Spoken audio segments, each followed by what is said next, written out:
bavandimwe mwicogora kuki musubira inyuma kandi turi hafi kugera mu gihugu cyacu.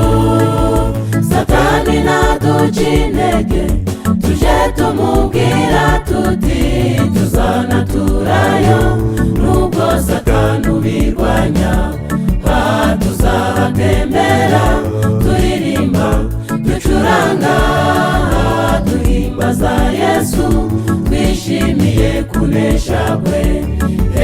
Ingabo zatsinze zitatakaje ingabo n'imwe, na defile nziza ikwiriye abatajuru. Tuzahatembera turirimba ducuranga duhimbaza Yesu twishimiye kunesha kwe. Ingabo zatsinze zitatakaje ingabo n'imwe, na defile nziza ikwiriye abatajuru.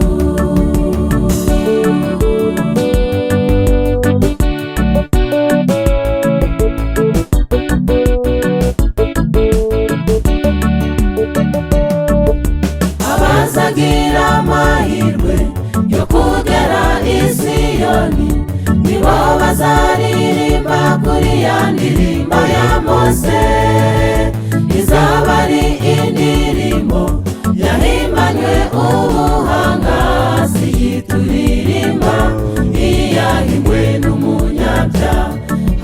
Tuzayiririmba ntawe uzasorwa ntawe uzategwa n'amajwi mashasha atarayangaya. Turirimba Uwiteka n'imirimo yawe irakomeye kandi iratangaje, ni wowe wenyine wera.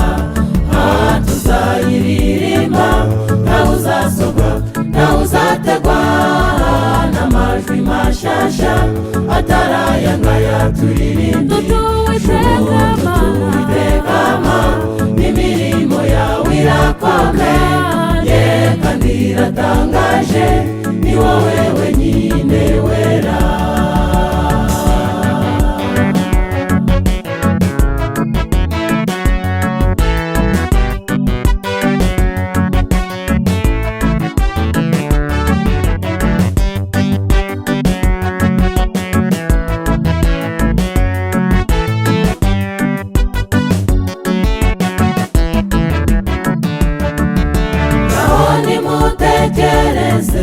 Tugeze iwacu i Siyoni, kurwara gupfusha n'ubuhungiro byavuyeho.